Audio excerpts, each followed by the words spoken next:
ఏమని సూర్యనారాయణ అండి. సార్, మీరు చంద్రబాబు నాయుడు గారు నాస్తికుడు అంటే మీరు నమ్ముతారా?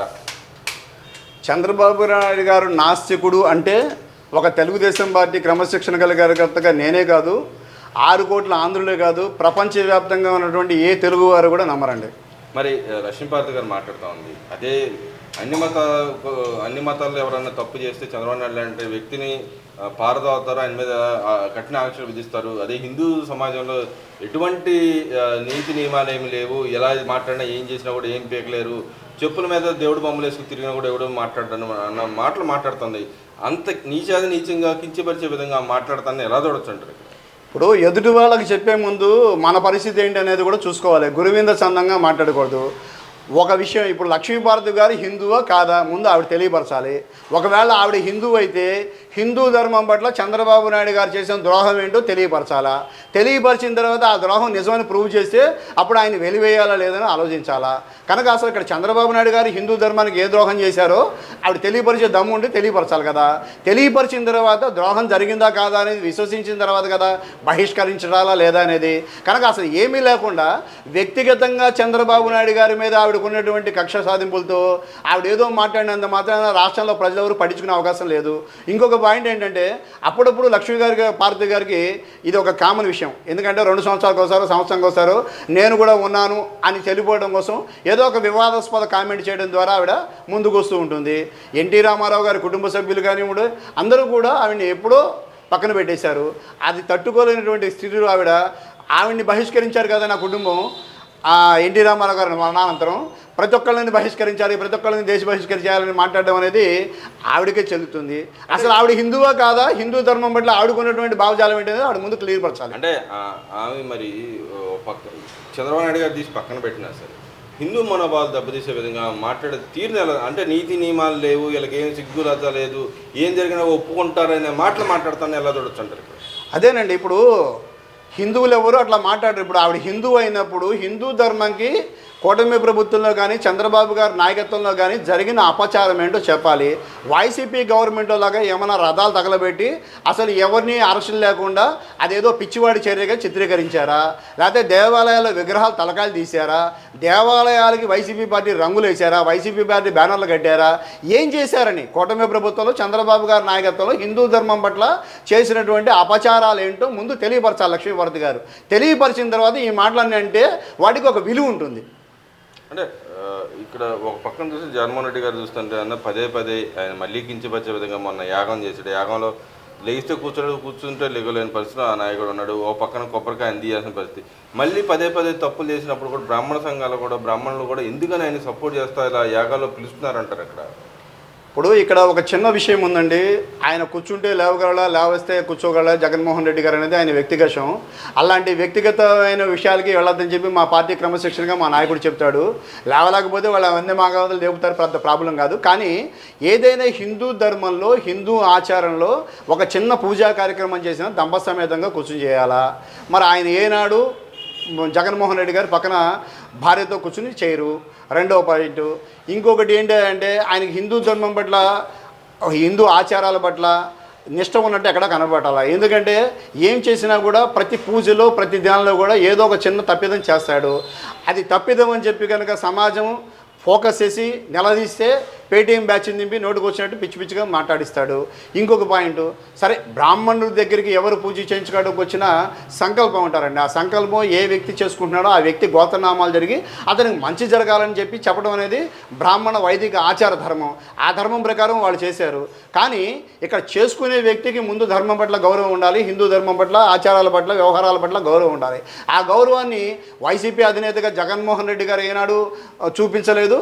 అదేవిధంగా ఆయన పేటీఎం బ్యాచ్ కూడా ఆ ధర్మం పట్ల విశ్వాసం కనబట్టలే. ఎందుకంటే ఆయన నాయకుడు చేసిందే రైట్ అని చెప్పి వాదించి అడ్డదిడ్డంగా గొడవ చేయడమే వాళ్ళ లక్ష్యంగా పెట్టుకున్నారే కానీ హిందూ ధర్మానికి ఒక ఆచారం ఉంటుందని ఈవెన్ దో వైసీపీ పార్టీలో ఉన్నటువంటి బ్రాహ్మణులు హిందువులు కూడా ఆయన్ని సమర్థించుకోవడం అనేది అత్యంతమైనటువంటి నీచమైనటువంటి విషయం ఇది. అంటే ఇక్కడ మరి మొన్న అయితే కొంతమంది స్వామీజీలు అన్న తిరుపతి రోడ్లో కల్తీ జరిగింది మాట్లాడారు, దాని గురించి ఖండించారు, తిరుపతిలో యాగం చేయాలి, సంకల్పం చేయాలని పూరించారు.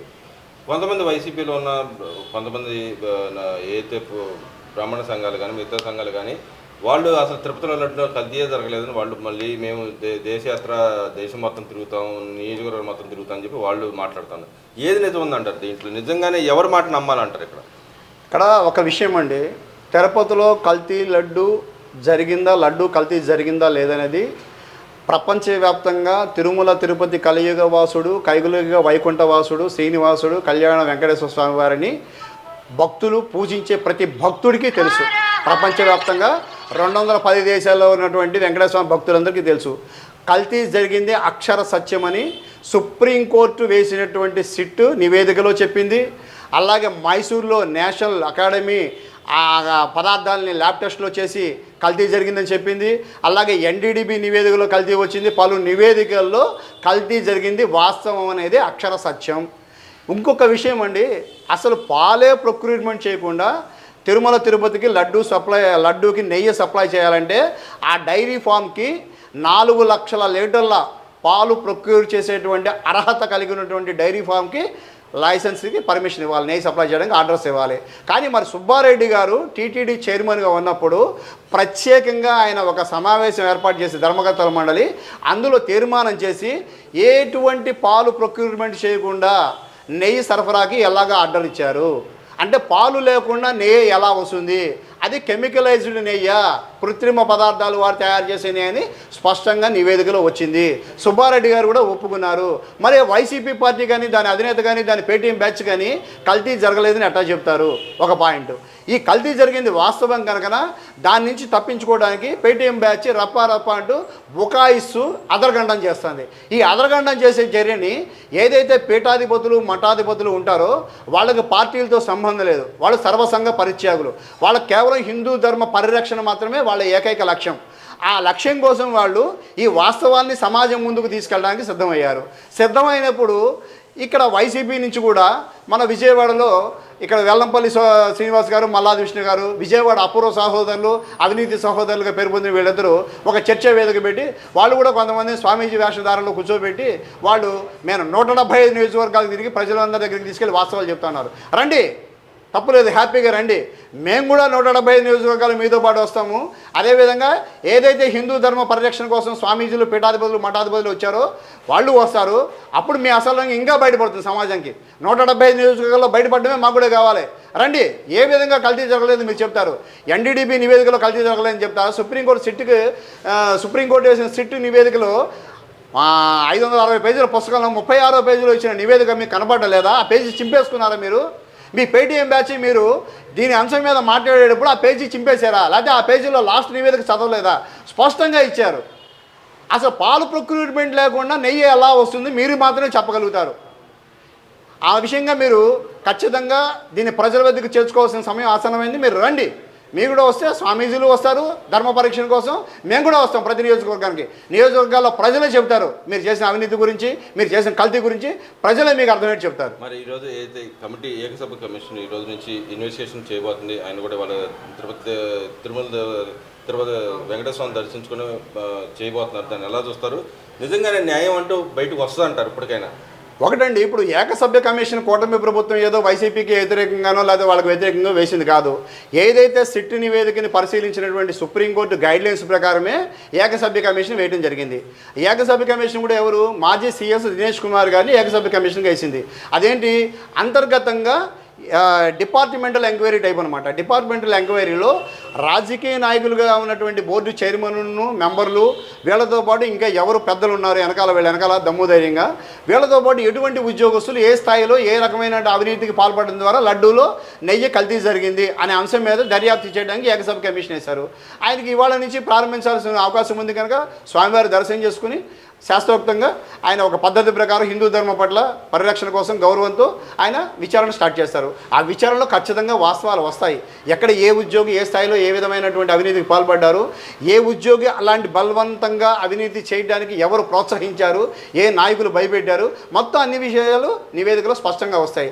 అవన్నీ వస్తాయనేటువంటి భయము వైసీపీ పార్టీలో ఉంది కనుకనే ఏకసభ్య కమిషన్ని అదేదో చంద్రబాబు గారు సొంత ఇంటి కమిషన్ లాగా వాళ్ళు రిఫ్యూజ్ చేస్తున్నారు. కానీ ఏకసభ్య కమిషన్ కూటమి ప్రభుత్వం చంద్రబాబు గారు ఇష్టానుసారంగా వేల సుప్రీంకోర్టు ఏదైతే సిట్ నివేదికని పరిశీలించి సుప్రీంకోర్టు ఇచ్చిన గైడ్లైన్స్ ప్రకారమే ఏకసభ్య కమిషన్ వేయడం జరిగింది. అంటే ఇక్కడ మరి మాజీ చైర్మన్ ఇద్దరు మరి వచ్చి ఈ కమిటీ ముందు నివేదిక ఇస్తారంటారా? ఇవ్వాలి. ఇవ్వకపోతే తప్పిదం చేశారో లేదో వాళ్ళు చెప్పాలి కదా. చెప్పాల్సిన బాధ్యత వాళ్ళ మీద ఉంది. ఎందుకంటే 19-24 మధ్య భూమాన కరుణాకర్ రెడ్డి గారు, వైవి సుబ్బారెడ్డి గారు వాళ్ళిద్దరే చైర్మన్గా చేశారు తిరుపతికి. చేసినప్పుడు ఖచ్చితంగా ఏదైనా ఒక విచారణ జరుగుతున్నప్పుడు బాధ్యత గల పౌరులుగా మాజీ చైర్మన్గా వాళ్ళు కమిటీ ముందుకు వచ్చి వాళ్ళకి తెలిసింది, వాళ్ళు చేసింది ఏదైతే అది చెప్పాల్సిన బాధ్యత వాళ్ళకు ఉంది, బాధ్యత గల పౌరులుగా. మరి వాళ్ళు బాధ్యత గల పౌరులుగా వ్యవహరిస్తారా లేదా చూద్దాం. అంటే ఇక్కడ ఇంకో విషయానికి వస్తే గతంలో కూడా అయితే కొంతమంది ట్విట్టర్ ద్వారా కానీ వీటి ద్వారా మెసేజ్ ద్వారా అనౌన్స్ చేసిన భక్తులు కూడా వచ్చి వాళ్ళ వాంగ్మూలం వాళ్ళు ఇచ్చుకోవచ్చు అంటారు కదా? ఇవ్వచ్చు. ఇప్పుడు అందరితో కూడా ఎంక్వైరీ జరుగుతుంది ఏకసభ్య కమిషను. ఖచ్చితంగా ప్రజలందరూ కూడా వాళ్ళ మనోభావాల్ని, వాస్తవాన్ని, వాళ్ళు విశ్వసించిన దాన్ని, స్వామివారి పట్ల జరిగిన అపచారాన్ని ఖచ్చితంగా చెప్పవచ్చు. అది ఖచ్చితంగా స్వామివారి పట్ల అపచారం జరిగిందనేది అక్షర సత్యం, అది బయటకు వస్తుంది.